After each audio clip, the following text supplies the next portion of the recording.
everybody, so I just wanted to update you guys on my progress for the Skyrim Dragon.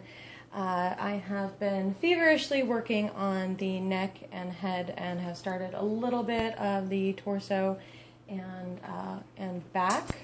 You can kind of see, also I've got my wing that I've posted a video on earlier.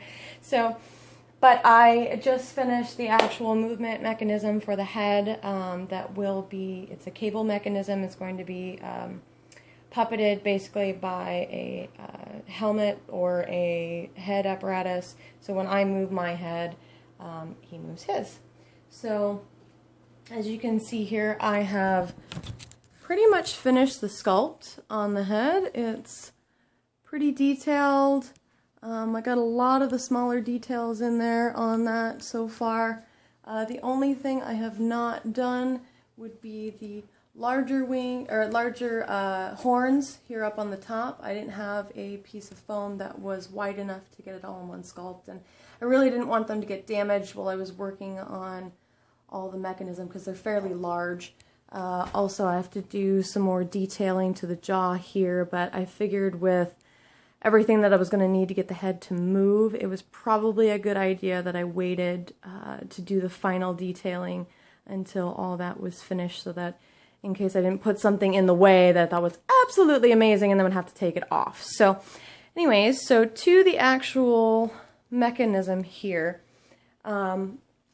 basic movement is going to be the jaw to open and close. That has the ability to do that. It's got a nice spring hinge in here.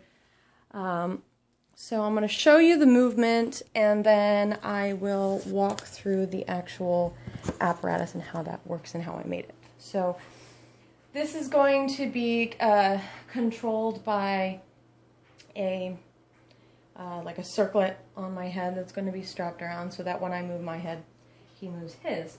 So basically there's an up and a down, so when I move my head up and down, his head will move as well.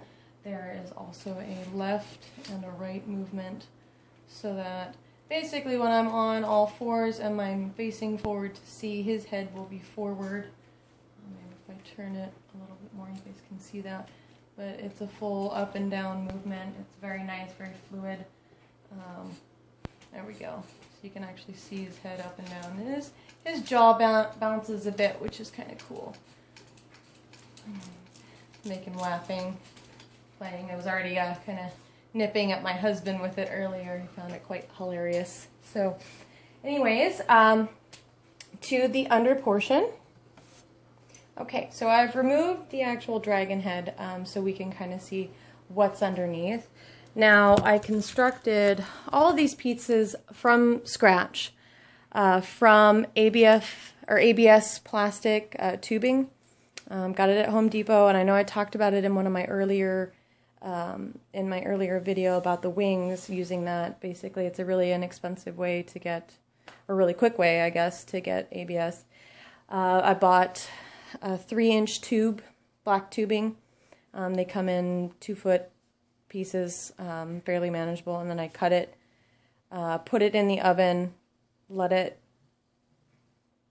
warm up and get soft, and then cut it with a nice X-Acto blade and flattened it out and then chilled it with cold water. It was really easy. I bought probably about 6 of the 2-foot pieces, and in about 2.5 hours I was watching TV at the same time. I kind of got them all flattened out, all the pieces cut, everything.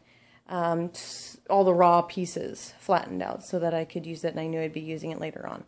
So this is the head piece. You can kind of see it in profile here. It's got the up-down movement. It's got the jaw hinge here that will be on springs. Right now it doesn't have its anchor points. So, and if you can see the cables running to the upper portion and to the sides here, oh, maybe here, that does the pulling back and forth and makes it really simple to give it that up-down motion.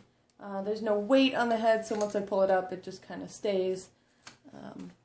So yeah, you can kind of see how that is. It's basically got like this muzzle piece here. I don't know if you can see that. But it's got a muzzle piece here with a round circlet. I didn't melt that or change that at all. It acts as kind of like a brace and a pivot point for the up-down. And it meets nice as that back and forth hinge here, as well as up and down. So it works really well. Now what I've done is you can see this aluminum rod. It kind of gives this neck a really nice swing to it. And it'll come in handy when I've got my head here. If I put my head back, the neck is going to go back, or if I extend my shoulders. It's attached to this camo, let me see if you guys can see it here, but it's attached to this camo style vest. It's just this military combat vest. It had all these great clamps that made it easy to take it on and off. Basically the top half is going to be one piece, the bottom half is another. But I went and braced it to the back of the vest, so it's got a nice plate back there to hold this in place. So this doesn't wiggle at all. It's padded, so it doesn't actually dig into my back. And I attached these really interesting design circlets. I don't know if you can see them here. Let me see if I can get in front of it. So there we go. So it's these, I flattened out those pieces and I cut these circles for a different neck design and adapted them for this neck piece. So it's flattened out. So I've got top, side, side, and it runs down into the second one that's right above my head, basically, and allows the cables to come down nicely where I want them to go, easily manipulated. It's kind of cool. They've got some really cool classes. I don't know if anybody's heard of the Stan Winston School of Character Arts, but I started watching a couple of those and I enrolled in the school, their free trial, and loved it. They have a whole class on nothing but foam fabrication, and it is amazing. It's really cool. So, and they also have classes having to do with the cable mechanisms, how to make tentacles, how to make some really cool ones, how to make them professionally and get them to move the way that you want them to. So it's kind of where I based most of my ideas off of, and that's how we got the moving head here. So pretty cool. I don't know if anybody's going to Phoenix Comic-Con in May, but I'm hoping to have this done well before then so I can premiere it there. Maybe y'all will see me. Alright, so this is Craven Z signing off.